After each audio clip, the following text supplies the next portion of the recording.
Hallie Franks is art historian and associate professor of ancient studies at NYU's Gallatin School of Individualized Study. She is the author of 2 books, Hunters, Heroes, Kings, The Frieze of Tomb 2 at Vagina, published in 2012 with the American School of Classical Studies Press, and The World Underfoot, Mosaics and Metaphor in the Greek Symposium, published with Oxford University Press in 2018. Her next book that I am very excited about, Venus Envy, Ancient Sculpture and American Womanhood in the 20th Century, is forthcoming with Bloomsbury Press. And she'll be talking to us today about Venus's Waist, Ancient Sculpture and American Dress Reform. Alrighty.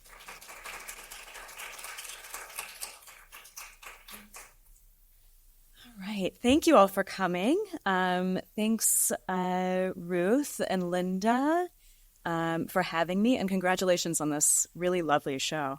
I'd also like to thank the Education and Programs team, Katie Erickson and Ryan Baresh. It's really a pleasure to be here.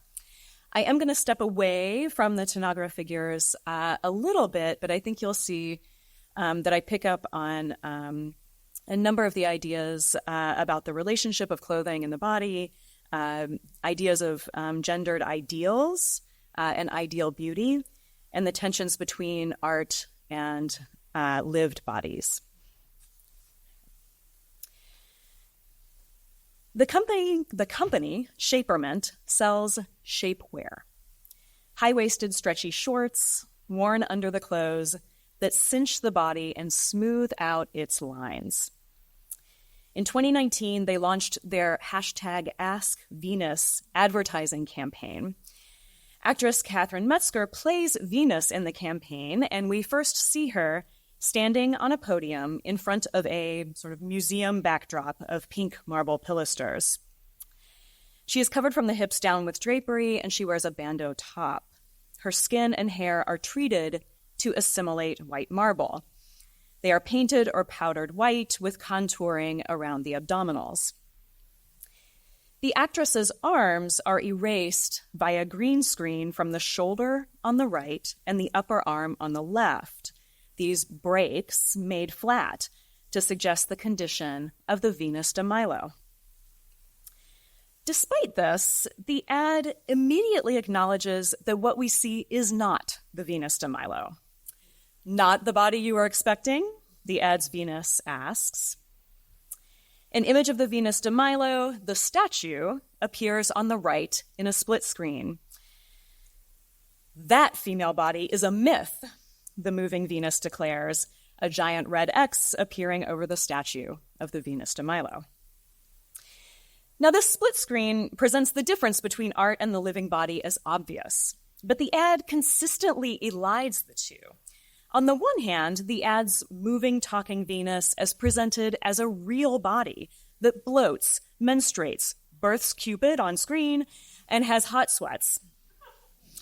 On the other hand, the ad's Venus is clearly performing as a statue, actually as the statue, right? As her powdered skin, absented arms, and situation on a pedestal suggest.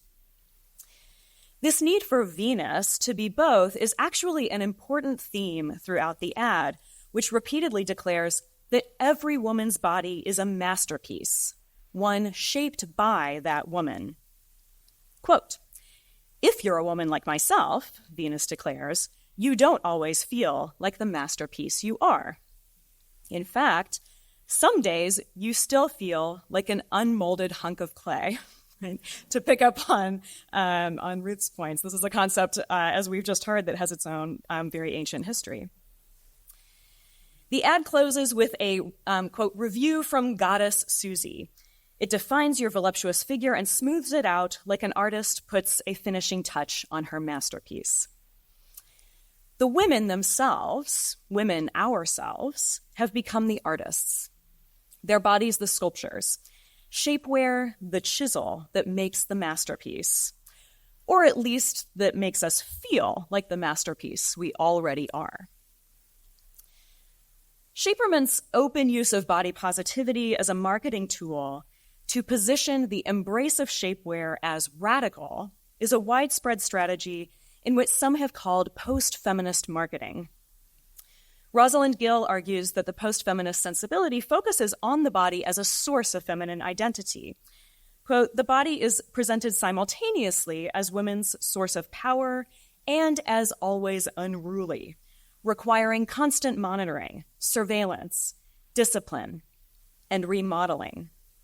Further, as Casey Windels and others have described, it invokes feminist values, ideas like freedom, choice, equality, empowerment, subjecthood, to produce a sign or signifier that is devoid of political content."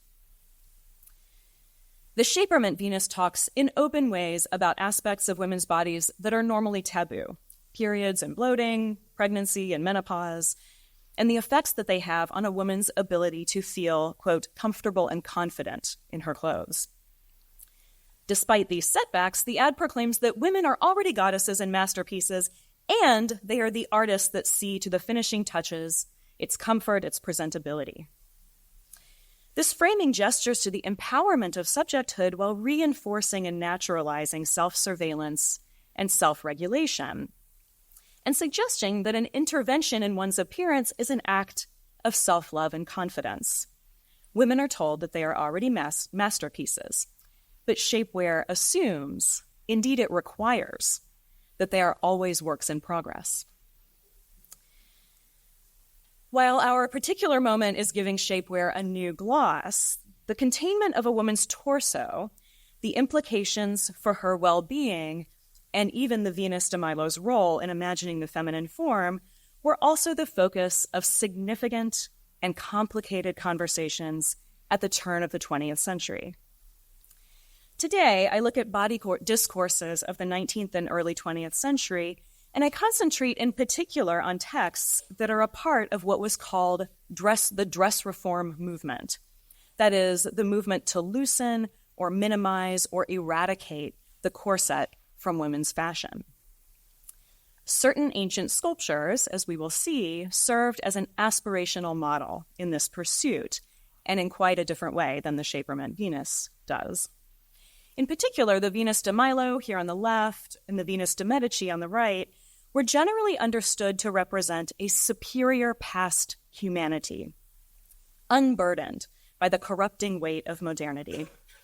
And for the dress reformer, they were the models of robust, uncorseted feminine health. But what exactly does that mean? What did it mean for a woman to embody, or to try to embody, or to fail to embody an ancient sculpture's natural form, or an ancient goddess's perfect health? How are we supposed to understand the role that Venus played in these texts and in arguments about the corset? Helene Roberts has argued that the corset's appeal in the Victorian era was related to what she describes as the submissive masochistic role of a particular class of women.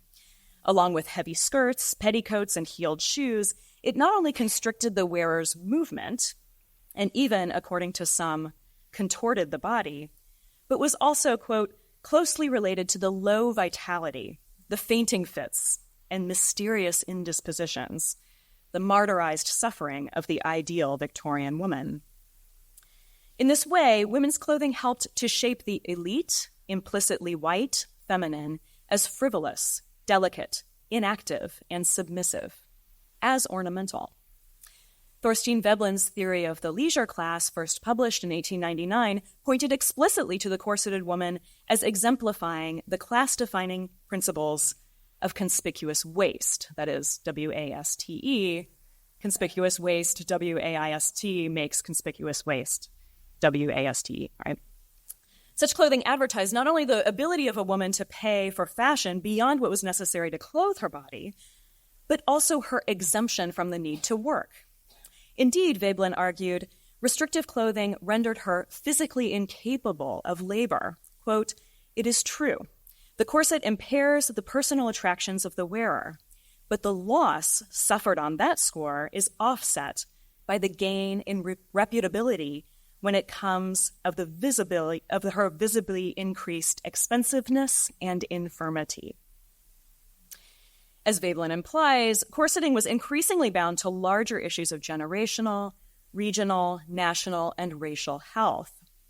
On the one hand, in the late 19th century, the the hegemonic imagination of a new, robust American race coalesced around the white, Anglo-Saxon, native, that is not recently immigrated, middle-class family.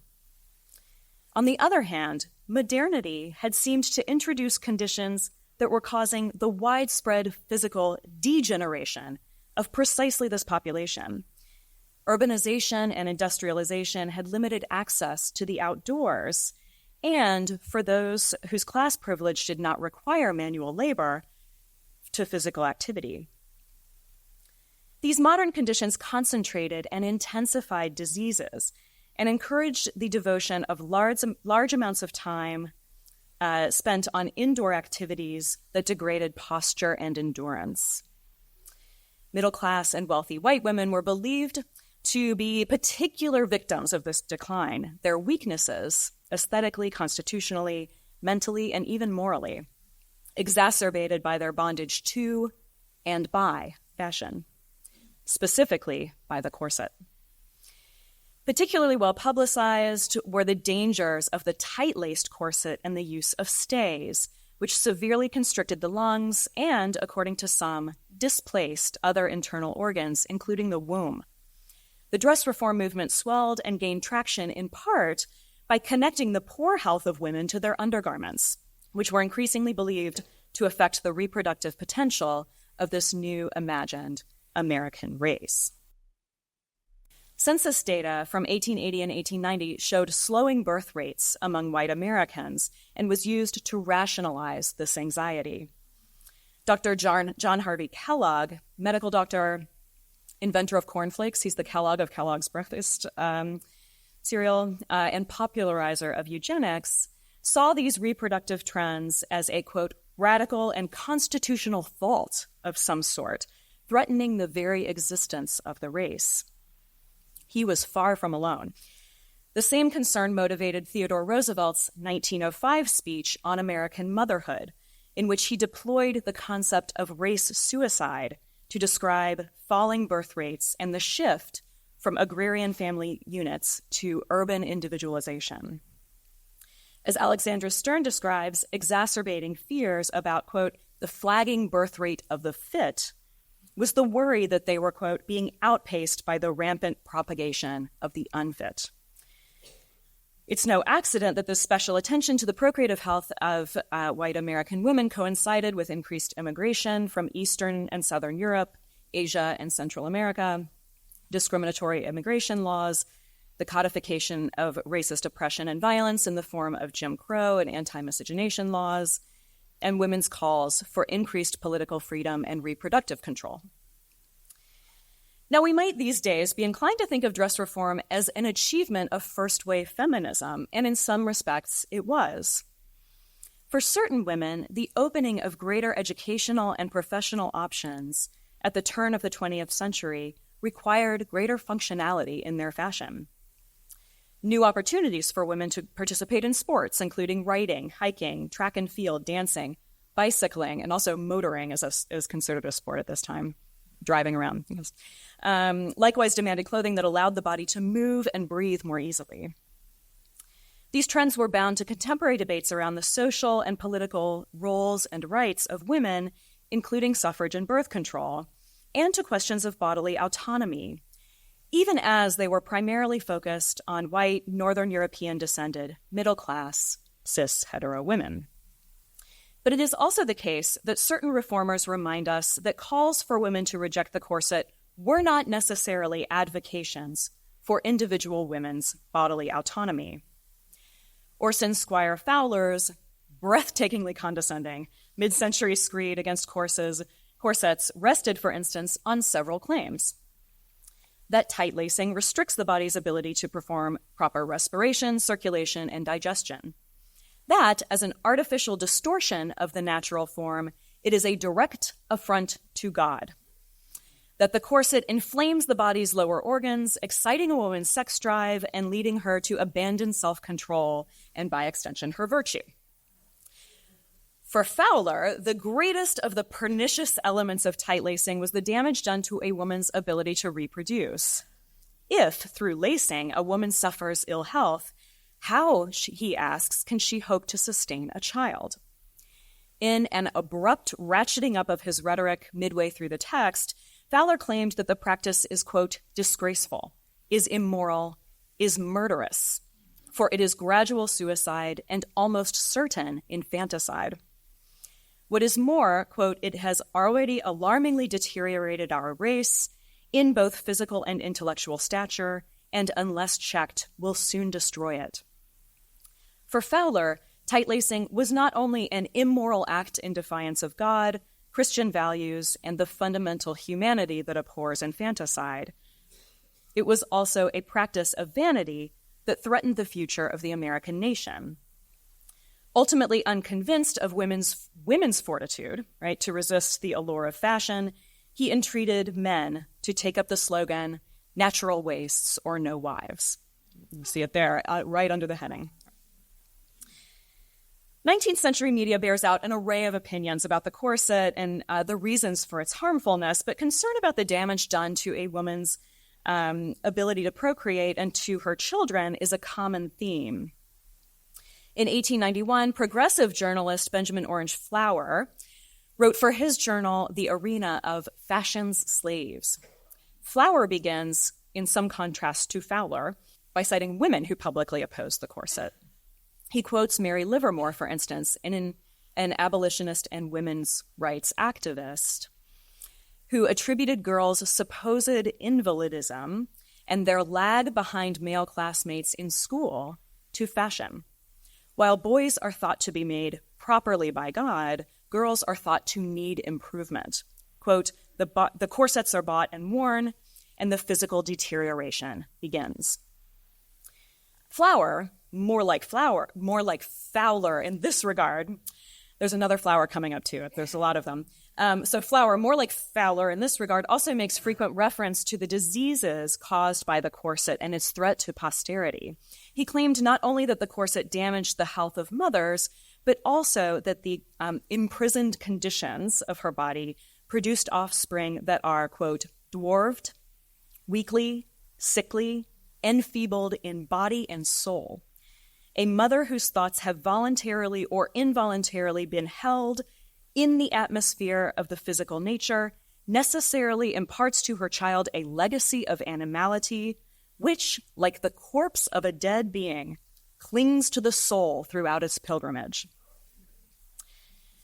While his rhetoric then does not quite rise to Fowler's forcefulness, Flower's is insidious nonetheless.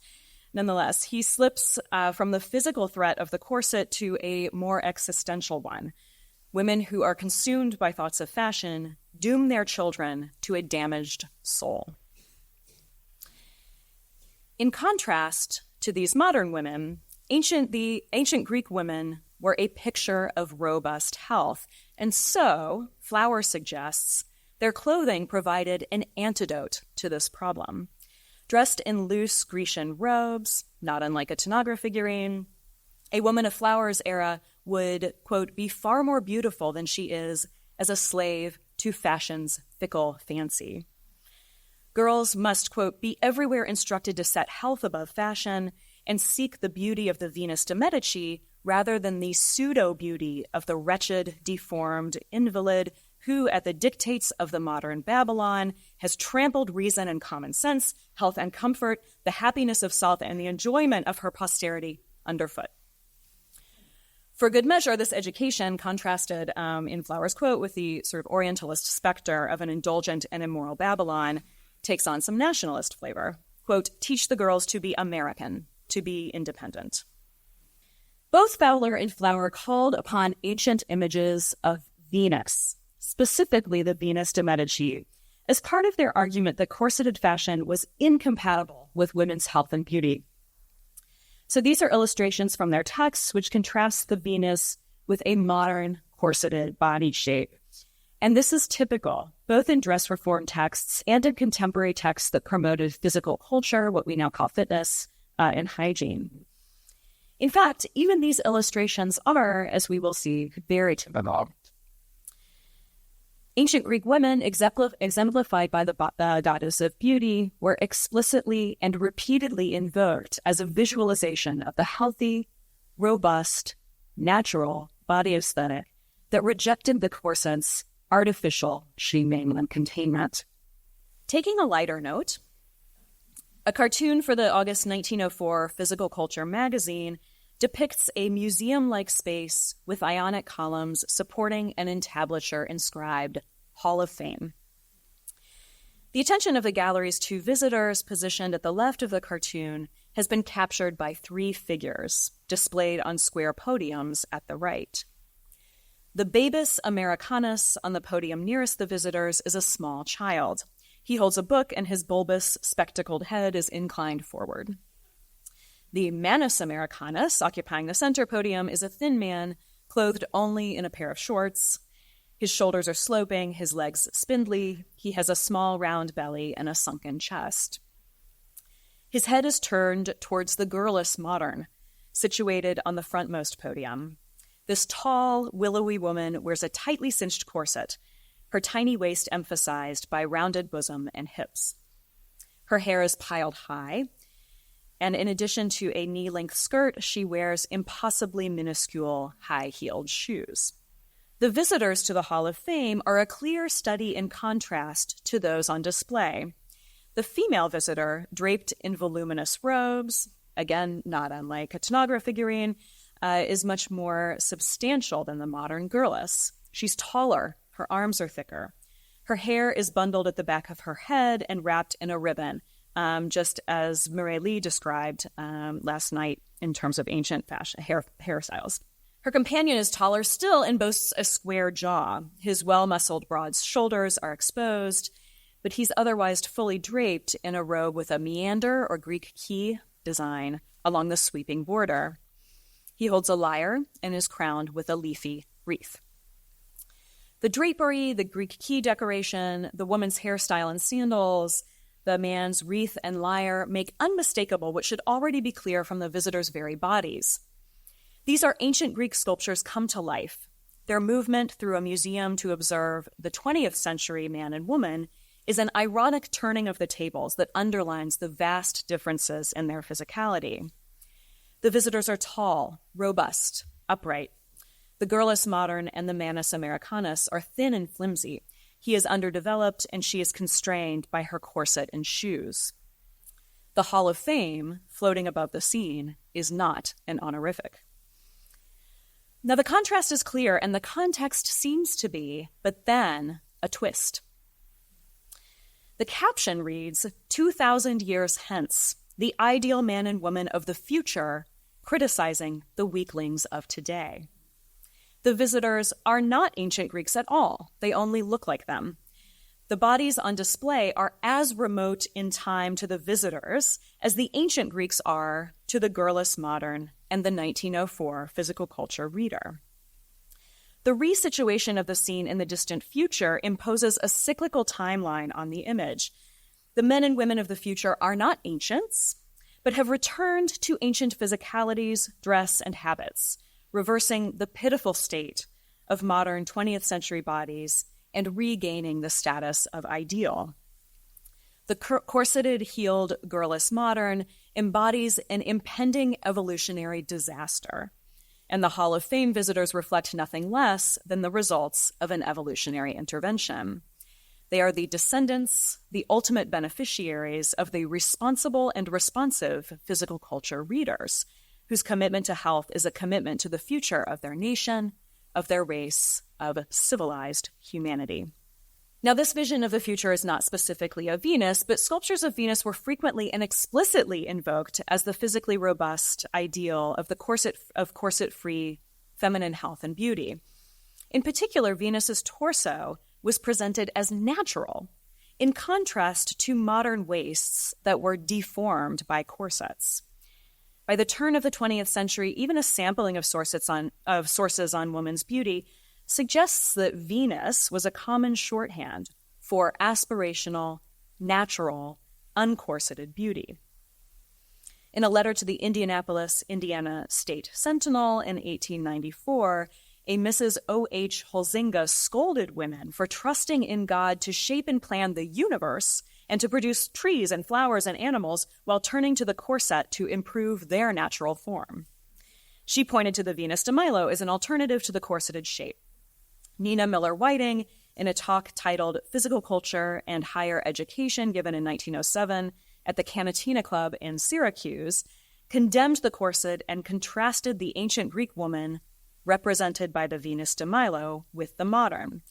She concluded that the contrast shows that, quote, Americans have degenerated into a weak and sickly race on account of their being raised like hothouse plants instead of sturdy oaks. A metaphor that underlines the differences in fortitude and highlights the modern body's fragility as a product of artificial conditions, as opposed to ancient and natural ones. Kellogg, whom I mentioned earlier, laid out his case against the corset on multiple occasions.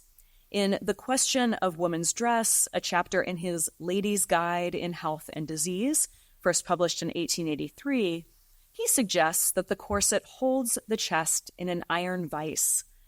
It crowds the diaphragm and lungs and prevents the proper movement of the stomach and liver. Muscles of the torso and chest, unused, waste away, increasing reliance on the corset's support. This cycle of dependence convinced some that the corset was indispensable, but Kellogg offered proof to the contrary in the form of ancient Greeks and Romans.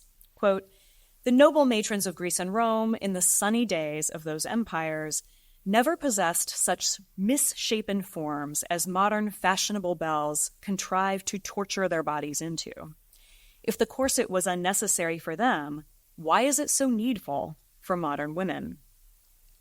The chapter's plate 10 illustrates this argument, comparing, quote, the form of a modern belle dressed in Parisian fashion with the splendid form of the Venus de Milo. These two drawings are included alongside an anatomical cutaway claiming to show the displacement of internal organs in a woman addicted to tight lacing. Just 2 pages earlier, plate G makes a similar point in 4 figures. The top left is a drawing of a woman from head to hip. She looks to her right, and her hair is gathered in a low bun. The top right shows a second woman, likewise from head to hip, with a markedly smaller waist. She also looks to the right, and her hair is gathered at the crown of her head. The outline of figure 3 is comparable in shape to figure 1, right, but depicts the skeletal system within, and then figure 4 shows the skeletal system with the lower ribs here depicted as hugging the spinal column more closely than in figure 3. The cinched waist in figure 4 encourages comparison then to figure 2. So we have the external shapes on the top, the sort of internal skeletal cutaways at the bottom, and then 1 and 3 corresponding and 2 and 4 corresponding. Figures 1 and 3 show, quote, the proportions of the female form as fashioned by nature, while the smaller waists of 2 and 4 on the right, quote, show the form when deformed by lacing, the pernicious practice under consideration. Although not explicitly labeled as ancient and modern, plate G's comparison parallels that of the earlier plate. The differences between the two sets of silhouettes signal that they represent different eras, ancient and modern. The ancient is classical, natural, healthy. The modern is fashionable, artificial, deformed, dangerous. By the time they featured in the Ladies' Guide at the end of the century, the line drawings, these exact line drawings that compare Venus's torso and skeleton to those of the modern corseted woman, had actually already been in circulation for a century. They seem to originate in a fold-out illustration included in the 1793 publication On the Effects of Lacing. I'm not going to try the German title, but the English translation is On the Effects of Lacing by German physician and anatomist Samuel Thomas von Summering. It is not clear to me, at least, exactly when von Summering's images made their way into U.S. publications, but they were included in reprints of Fowler's Tight Lacing, which had originally been published in 1843 without the images. In this text, which you'll remember is the natural waists or no wives text, Fowler mentions his model of the natural waist, the Venus de Medici, only briefly. How would the Venus de Medici look with a pent-up little waist, he asks, and says, nature is always beautiful, nature distorted, always homely. He then underlined the statue's role as a visual model of beautiful nature in the illustrations, numbers 3 and 4 here. His figures are unmistakably based on von Sommering's, and they are identical, too, to Kellogg's later illustrations of the natural female form and the female form deformed by tight lacing. Now, both Kellogg and Fowler were themselves influential figures. Their writing was widely circulated, and their use of these images surely helped in these images' proliferation. The comparative drawings were also included, for instance, in an 1852 essay by Dr. A.P. Dutcher, which was published in the American Phrenological Journal. This was a periodical published by Fowler and Wells Publishing House. Dutcher's essay focused on the anatomy and physiology of the organs of respiration, and his argument was that the corset's restriction of proper ventilation damaged women's health, beauty, and, quote, moral and intellectual faculties. Like Fowler's tight lacing, Dutcher emphasized the distortions of the corseted body through comparative images based ultimately on von Sommering's. His printing of these outline forms are captioned: outline of the Venus de Medici, top left; outline of a modern belle, top right; skeleton as nature formed it, positioned below the Venus; and skeleton as art deformed it, positioned below the modern belle. In the text, Dutcher explicitly turned to classic art as his model for the beautiful form. Quote, "Do we talk of beauty? I appeal to sculpture. The forms of classic art are the reverse of modern deformity. Not a modern shape is to be seen amongst all the classic sculpture of Italy. Graceful carriage, it is a union of delicacy in its use, combined with evident strength. The limbs are planted with a firmness in the successive step. The chest expands freely. The head is erect. The eyes on a level with the horizon and frequently elevated to the heavens. Is this a description of everyday life? The tottering step, the panting or suppressed respiration, the immovable chest, the downcast lids. Are they not visible wherever we turn our eyes?" For Dutcher, the sculpture exemplified not only aesthetic beauty, but also carriage, a confidence of movement and glance, and the smooth and proper working of the body, none of which, apparently, he could locate among living women. Catherine Beecher, too, included a nearly identical set of images to demonstrate the internal damage that she believed resulted from lacing. In her 1855 Letters to the People on Health and Happiness, the outline of the Venus de Medici is referred to in the text as simply, quote, "the most perfect model of a beautiful female form." This image is compared to the same modern belle that we've seen already. For Beecher, this illustrates, quote, "that the fashionable waist of modern days, which can be achieved only by deforming the bones and displacing the most delicate and important internal organs." As elsewhere, the latter point is hammered home by two more figures here on the right that compare these bodies' respective skeletal systems. The skeleton, quote, "as nature designed it," which corresponds to the Venus, and the skeleton as art deforms it, showing the compressed ribs as a result from tight lacing. Now, similar drawings, although not always identical ones, appeared in textbooks, manuals, and articles throughout the latter half of the 19th century. In the English translation of F.E. Bills's The Natural Method of Healing, a New and Complete Guide to Health, published in 1898, the section on the corset included a similar pairing of a tight-laced body and a natural body. The latter, 445 on the right here, was not called Venus in the text, but she wears a swath of fabric around her hips, just like the Venus de Milo, and her hair is in a low, loose bun in the Greek style. Like the line drawings that appear in Fowler, in Dutcher, Beecher, and Kellogg, this drawing references the sculptural while claiming to represent something other than a sculpture. Now, let's be frank. These drawings are relatively unremarkable, and they're not on their surface particularly interesting or complicated.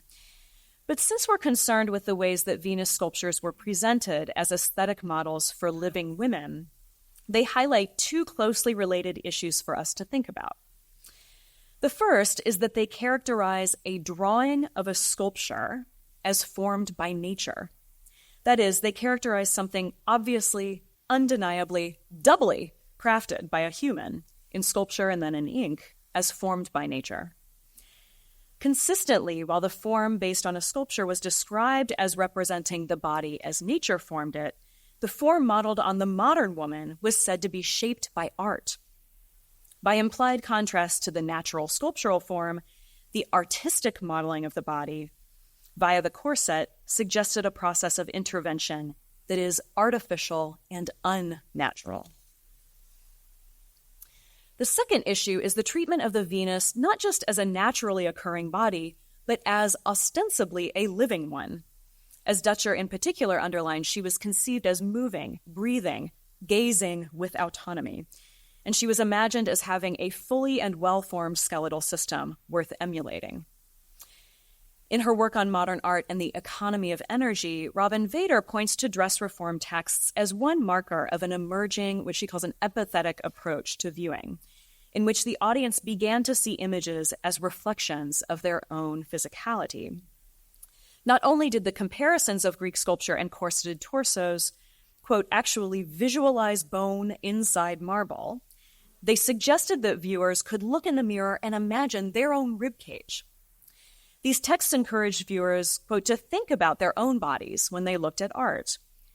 Further, the construction of an empathetic relationship, quote, encouraged emulation and adoration of the white classical body in the interest of a particular politics of race, gender, and imperialism. This point is illustrated particularly well in William Henry Flower's Fashion and Deformity, published in London in 1881. Not the Flower from before, a different Flower this time. Flower was a surgeon, anatomist, and the director of the Natural History Museum in London. And Fashion and Deformity presents a kind of comparative anthropology. His figure 20, here on the left, shows a line drawing of the torso of the statue of the Venus de Milo from neck to mid-thigh. And he claims that the sculpture is, quote, acknowledged by all the artistic and anatomical world to be the perfect example of the natural female form. Next to the Venus is a torso of a woman dressed in Paris fashion, May 1880. He also includes an illustration, captured the normal form of the skeleton of the chest, and then below the skeleton of the chest of a woman, 23 years of age, deformed by tight lacing, by no means an extreme case. Flower was dismayed that the corset remained in fashion, quote, notwithstanding all our professed admiration for the models of classical antiquity and our awakened attention to the laws of health. Indeed, he continued, quote, the true form of the human body is familiar to us from classical models. For any who considered the corseted body more beautiful, Flower reminds those readers of earlier sections of his book. These sections detail body modifications, including the wearing of lip, ear, and nose ornaments that sometimes change the size or shape of the skin, the shaving or coloration of teeth, cranial modification, and foot binding. The corset, in other words, was only the final of what Flower calls artificial deformities. The fact is, he concludes, that in admiring such distorted forms as the constricted waist, we are opposing our judgment to that of the maker of our bodies. We are neglecting the criterion afforded by nature. We are departing from the highest standard of classical antiquity. He directly compares corset wearing to the body modifications that he examined elsewhere in the book and that are practiced by folks outside of Europe and European-descended America. And he laments that, quote, we are taking fashion and nothing better, higher, or truer for our guide. While Flower acknowledged that different people have different ideas of beauty, his treatment of the Venus suggested that any idea of beauty that requires deviation or alteration of the natural form was a kind of trick of fashion. Again, an old idea, as we've just heard. Further, in his juxtaposition of the, quote, highest standard of classical antiquity to modern indigenous Asian and African people, he rhetorically positions any modification of the body as an act of impious and uncivilized barbarity. Kellogg made a related claim, introducing racist fabrications of Africans in order to characterize corseting practices as equally uncivilized. The point of shock for Flowers' readers and for Kellogg's was not that they considered bound feet or lip ornamentation or blackened teeth barbarous. Rather, the shock for the reader was supposed to be that the Euro-American habit of corseting is born of the same distorted understanding of beauty and uncivilized disregard for the body. In holding up the Venus de Milo as the true form of the human body, the brief implication that the natural body could mean any unmodified body is quickly dispelled. The natural, as both Flower and Kellogg conceived it, and as Beecher, as Fowler, as dress reform discourse generally conceived it, the natural had a very specific visual form in the ideal sculptures of Greek antiquity. It was the appreciation of this particular form that, along with the rejection of body modification, was a sign of true civilization. This was a test of sophistication and enlightenment that only white women of the contemporary European and American middle class could hope to pass. But it was one that, foolishly waylaid by the barbarous demands of fashion, they were failing. So dress reform texts presented the image of Venus, a body perfected through representation, in a context whose goal was to categorize and reshape the bodies of living women. Because our own looking is conditioned by this very history, we quite easily understand the message of these kinds of images. When two bodies are positioned in relationship to each other, we've been trained to compare them and to make a judgment about which is preferable.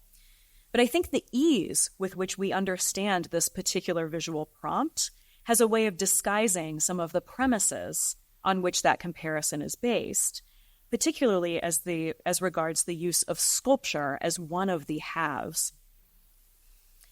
I've suggested here that these diagrams elide representation and living bodies. The Venus figure, a drawing of a sculpture, does not presume to visualize Venus, the imagined goddess of sex and beauty. It is supposed to be the natural body of any woman. This elision erases the ancient context, which did not see those two things, goddess and woman, as equivalent. And it ignores the fact that representation follows certain rules, of style, content, medium, that make it visually legible. The consideration of this woman-shaped image as a body, as opposed to a sculpture, is crucial to the premise of comparison. The Venus becomes not an ideal of art, which operates under different kinds of rules, but the normal and ideal body that any woman could naturally become if she stopped intervening in her body's shape. That said, while they're not particularly interested in the way that Venus sculptures were understood in their ancient contexts, these discourses are concerned with the sculpture's antiquity. By appealing to an ancient model, these diagrams make the argument that this natural ideal is exactly that: natural, innate, universal, eternal, suited to biological processes, and also aesthetically superior to the machinations and shallow concerns of modernity. It is a state that was supposedly appreciated by the Greeks and Romans, whose wisdom and proximity to nature produced it and drove their appreciation of it. And yet, this supposedly natural, universal, innate body is also specific. The Venus sculptures endowed the uncorseted aesthetic with the authority of classicism. Simultaneously, because the ancient Greeks and Romans were imagined as racially white, the natural body that Venus presented, and to which the modern woman was supposed to aspire, was also imagined as racially white, European, or European descended. The natural body of Venus was a pristine, civilized European body, not, as we see most explicitly in Flower's anthropological study, the kind of natural body of African, Asian, and indigenous women. In dress reform discourse, then, the appeals to Venus help to lay claim to a particular kind of ideal natural beauty, one that European-descended women could and should admire, and to which they could aspire. It was a beauty that only those women could be expected to embody, or revive is perhaps the right word. So I think we can all be very happy that the corset is mostly bygone, the shapewear trend notwithstanding. But I want to point out that these images are part of the foundation of the body, fashion, and fitness culture that is now pervasive. In claiming Venus's unchanged body as natural and as real, these are early examples of the kind of visual culture that has primed us to read images in the service of self-surveillance, comparing our bodies to an ideal body that claims to be natural, but is not natural at all. So I want to return here then to where I started. The Shaperment Venus presents a kind of extension and reworking of the dress reform images. Here, the sculpture does not just stand in for a living body, it is come to life, and she assures us that she is a real body, one that expands and bloats and menstruates and gives birth. Her body is natural in a way that dress reformers did not ever talk about. And it is precisely its naturalness that creates the need for shapewear. She does not suggest that we could become a Venus, but that we're all goddesses already. We have achieved the dress reform dream. And yet the Shaperment Venus understands that we still don't quite live up to our own expectations.